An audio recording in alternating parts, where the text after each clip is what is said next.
Lord, I cry out to you. Make haste to me, give ear to my voice when I cry out to you. Let my prayer be set before you as incense, and lift up my hands as the evening sacrifice, and set a guard, O Lord, for over my mouth.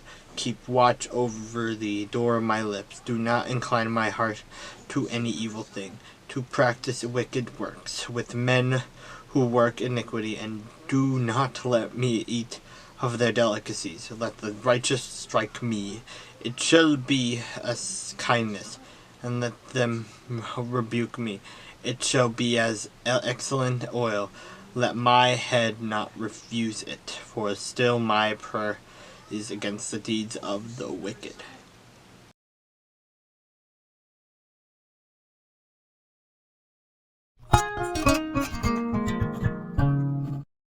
Now Samson went down to Timnah and saw a woman in Timnah of the daughters of the Philistines. So he went up and told his father and mother, saying, I have seen a woman in Timnah of the daughters of the Philistines. Now therefore get her for me as a wife.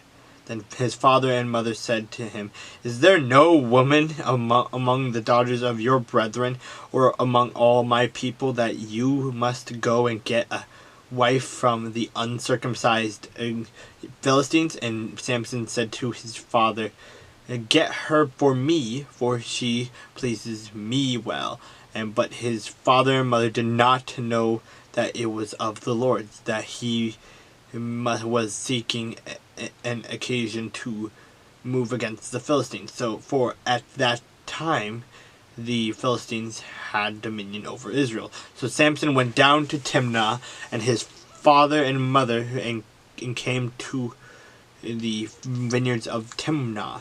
Now, to his surprise, a young lion came roaring against him, and the Spirit of the Lord came mightily upon him, and he tore the lion apart as one would have torn apart a young goat, though he had nothing in his hands.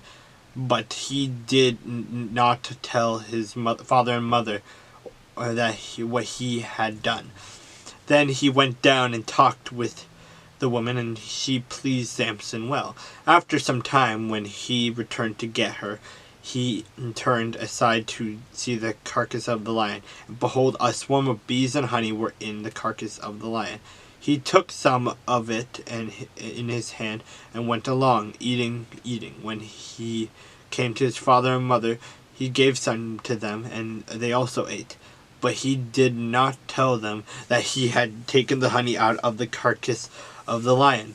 So his father went down to the woman, and Samson gave a feast there, for young men used to do so.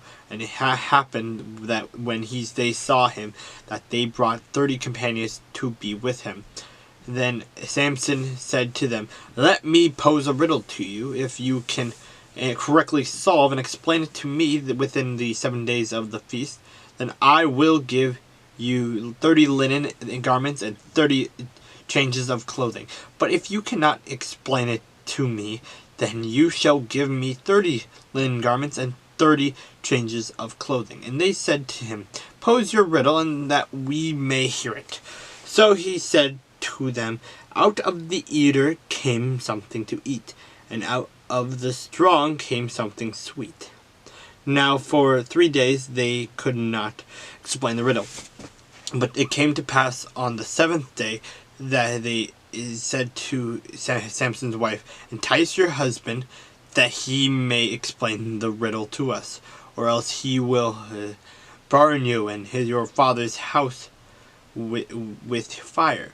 Have you invited us in order to take what is ours? Is that not so? Then Samson's wife wept on him and said, You only hate me, you do not love me. You have posed a riddle to the sons of my people, but you have not explained it to me. And he said to her, Look, I have not explained it to my mother or my father, so should I explain it to you?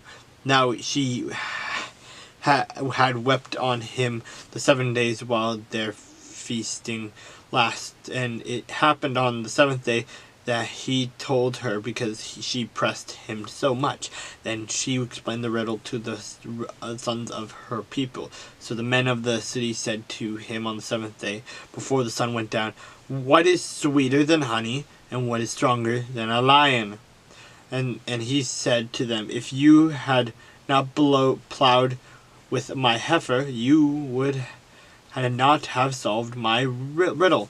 Then the Spirit of the Lord came upon him mightily, and he went down to Ashkelon and killed 30 of their men, who took their apparel and gave the changes of clothing to those who had explained the riddle. So his anger was aroused, and he went back up to his father's house. And Samson's wife was given to his companion, he who had been his best man.